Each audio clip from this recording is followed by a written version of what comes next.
So this is a game called Cards Caliber. Been working on it for a while.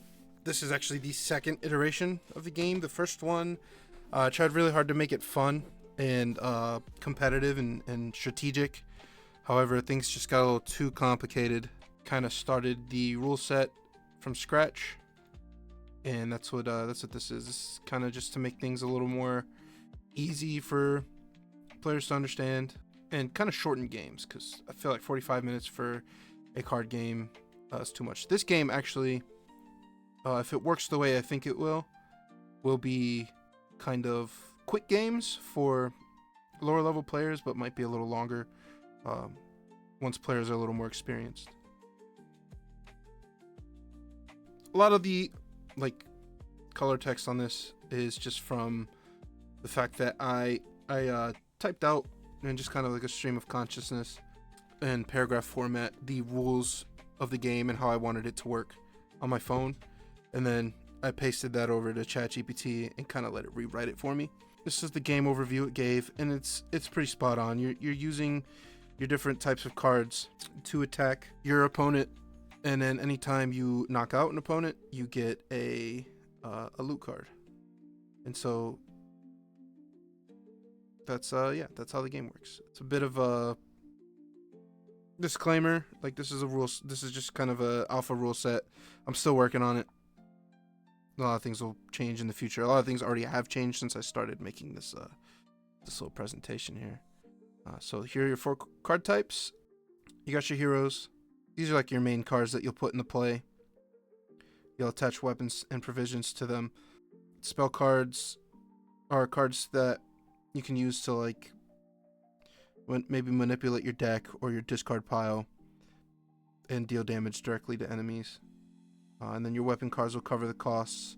So your hero cards will have different attacks. Each attack will kind of tell you how much of a specific type of weapon you'll need. So there's 6 different weapons right now. One for each class. And then you got your provisions, item cards that are one-time use, and armor cards that can attach to your cards and will pretty much just add in a buff or some kind of effect over time. And so here we have 7 classes. They're all identified by colors and icons. I have the colors. The colors are set, ready to go. Icons, I've made 3 of them. I don't like them too much. That don't really like the quality. So I'm thinking about maybe finding someone who can do those for me. And then each class will have roles, but the roles are more suggestions and just kind of something that they specialize in. So again, the stuff is, it's accurate, but it's written by ChatGPT. That's why it's kind of a lot. I didn't write that myself. But if you want to read it, I'll leave each of these classes up for a little bit. And then I'll go a little more into detail at the end. Got paladins. We had the knights. These are the paladins. I got mages, bards, rogues, archers, and brawlers. And so here's more of a breakdown on the classes. It's kind of the roles that you want to keep in mind when playing. And again, it's really just kind of how I'm trying to design each card to give the classes more of a distinct feel. I do want to talk about the brawler class. This will kind of help players fill out their decks with something that can do some quick DPS, because they won't require any specific weapon. Most of them will say, most of their attacks will say like it can be paid with any kind of weapon. And this is just kind of like a reiteration of what I just said, where the rules are more just guidelines for me to design cards that have kind of specializations for each class. And then here's your deck comp. Your standard 60 cards a deck, no more than 4 copies of the same card, other than weapon cards, because those you're gonna need more than 4 of those for sure. Yeah, and you just kind of want to balance things out within those rules. Then here's your win conditions. We talked about a little bit about this earlier. You're attacking your opponent's cards when you destroy one of their cards, you get a loot card. Once you pull all 6 of your loot cards, you win. And then alternatively, you can win by making it so your opponent can't attack, like doesn't have any cards to play with on their next turn, or if they can't draw anything on their next turn, they will lose.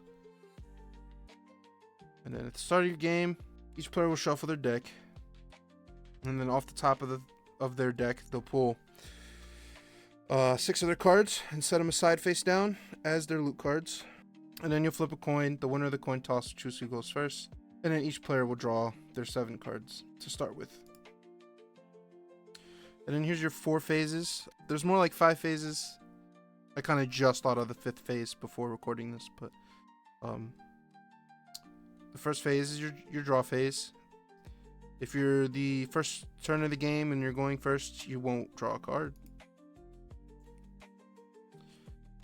You got your ability check phase. This is just to ensure that you're aware of the abilities that are supposed to activate at the beginning of your turn, as well as you're keeping track of your buffs, your debuffs, and your stat effects.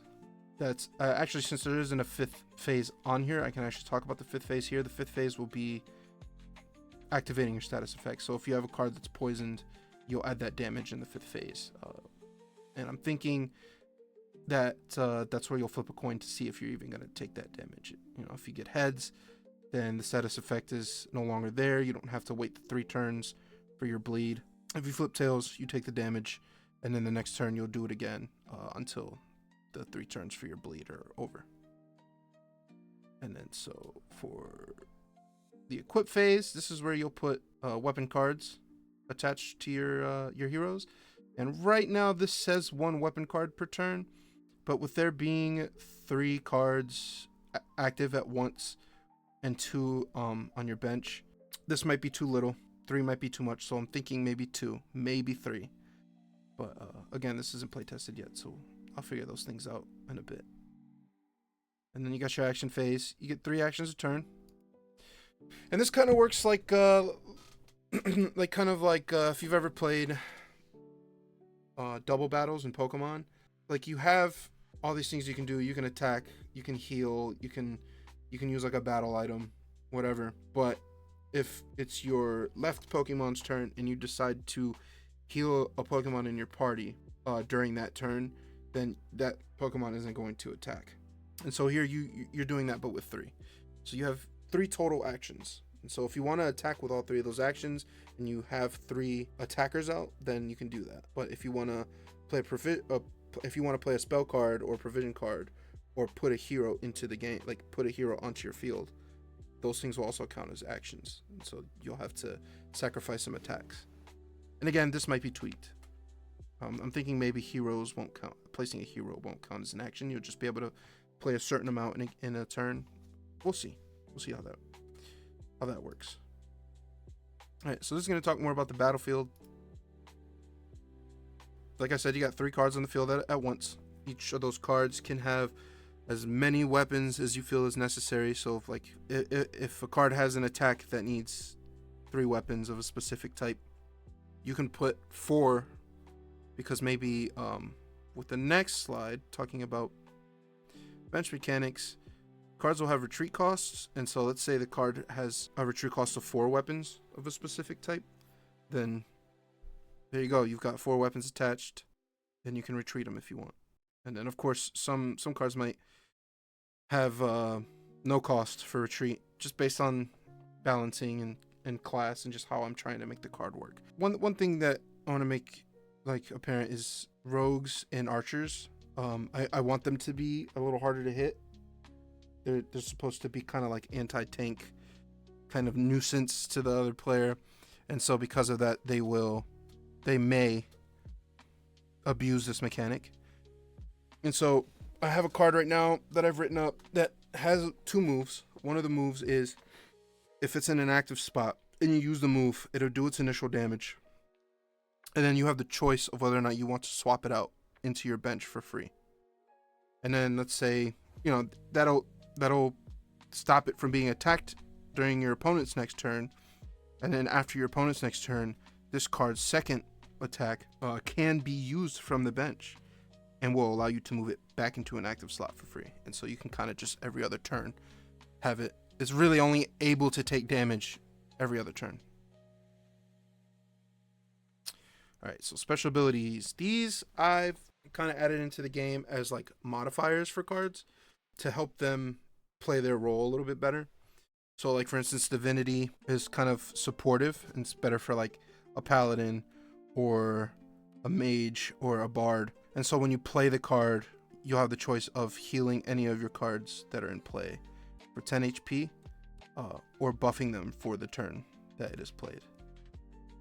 And of course, none of these are going to be exclusive to any class, just depending on like balancing and stuff. So Vanguard, this is like mainly for tanks, and it's just so that you can take advantage of the tank's high HP pool by making it absorb attacks. And this description is kind of vague because I'm not sure if I'm gonna make it a thing where it's like only the first move has to be directed to the Vanguard, or if you have to just keep attacking the Vanguard until it's kind of gone, kind of like taunts in Hearthstone. Chance cards, this is mainly for rogues. This is just so you have time to set them up and you have a chance of them not being able to be hit until they are hit. If you play a chance card and then your opponent's next turn they try to target the chance card, they'll have to flip a coin. If they get heads, they will not hit the card, and then on the next time they try to target, they'll have to flip again.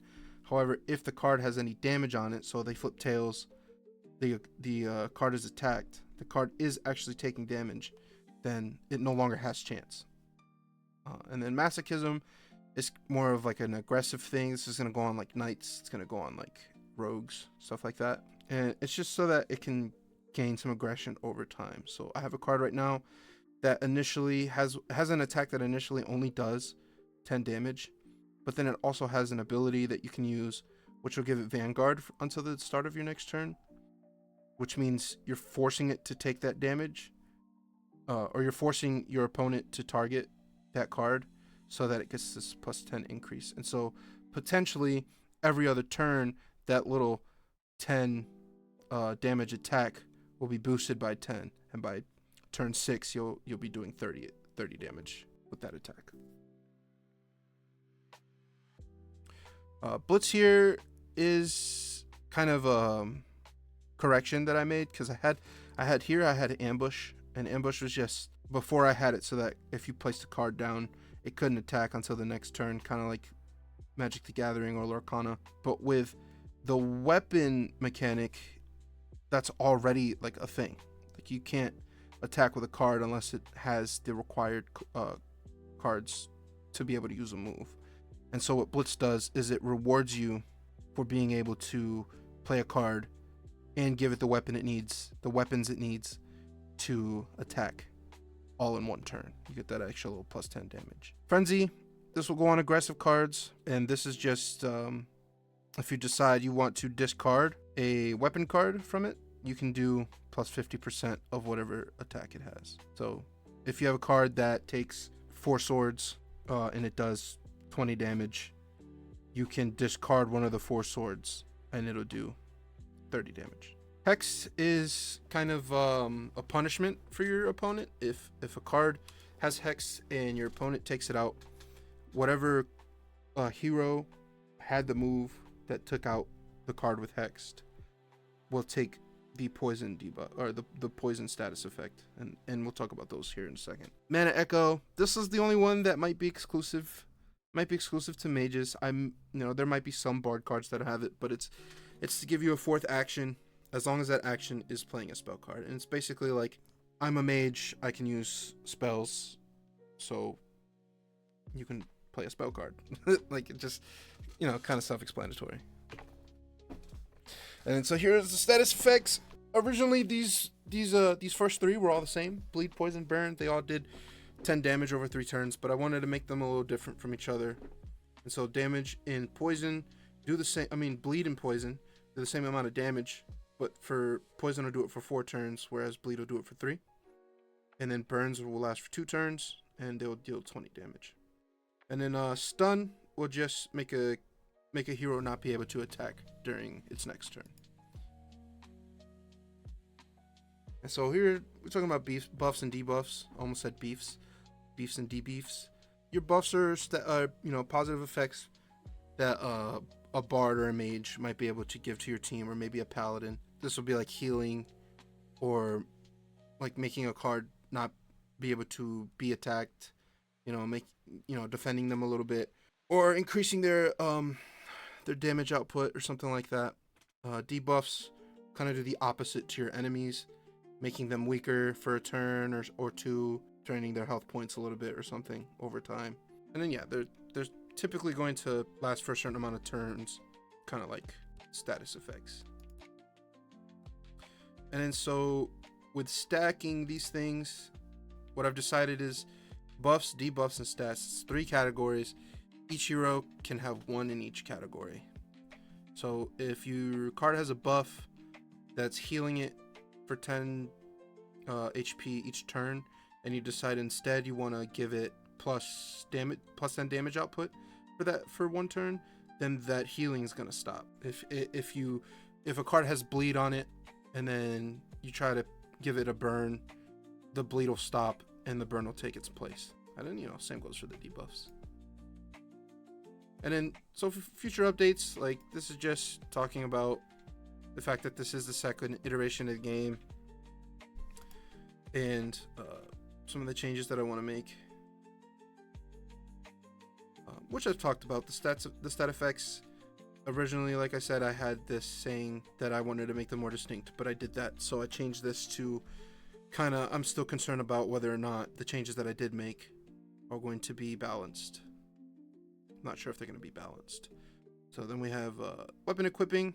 Talked about this earlier. I'm not sure if 1 weapon per turn is going to be sufficient, and then your HP and damage balance is pretty typical. Because I have tanks that are supposed to have more health, I want to make sure they are not having too much more health than the other cards. I don't want to make it like ridiculous.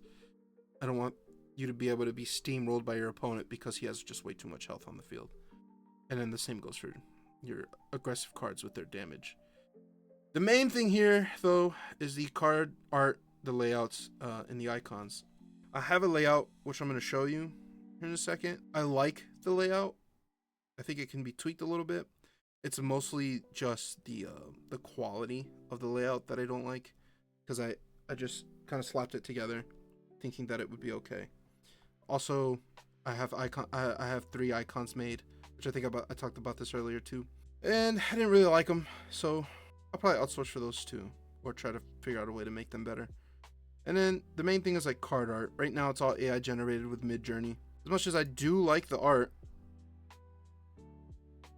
I think it would be better if there was an actual personal touch to these. So I'm thinking, find a couple artists, give them a couple cards that I think that they'd be good at redesigning. Like, I like this character, this specific character, so I'll give them this as a reference and see what they can do with it. And so this is the layout that I have now. I didn't have this isn't depicted because it was an afterthought, but I think it's a good thing to have. Also, I came up with a second card art that isn't depicted, or a card layout that isn't depicted, and I kind of moved this icon, this little shitty icon that I made. I moved the class icon down below the HP. The HP stays here, and then this card type will be moved above the title, making more space for the card info, because there's a lot of long descriptions for some of these moves. And then I split this card info into 3 so that each card can have up to 3 moves or abilities, where the right side is, whatever damage numbers need to go there, whatever healing numbers need to go there. And then under each is a space for the weapon cost to be depicted. Another thing with icons is I'd like to have icons for things like Vanguard and stuff like that, so that I don't have to describe them on each card, leaving a little more space for the things that need to be described. Also, like, when it comes to the special abilities, these won't be on, like, the description won't be on the card. So, like, if a card has chance, it'll just say chance. And so I'm hoping that these 8 special abilities aren't too much for players to kind of memorize for themselves. But yeah, this is the card layout as it stands. I do have cards made up in this layout, but like I said, for playtesting, I'm using, or I don't know if I said it, but for playtesting, I'm using cards that have no art, and so the layout is just basically the card info, the name, and like instructions on how to use the card, like attack descriptions and stuff, just so I can playtest and make sure things aren't like too overpowered and stuff. But I would like to find some artists to help me with this portion of the game. But yeah, that's it. That's Cards of Caliber V2.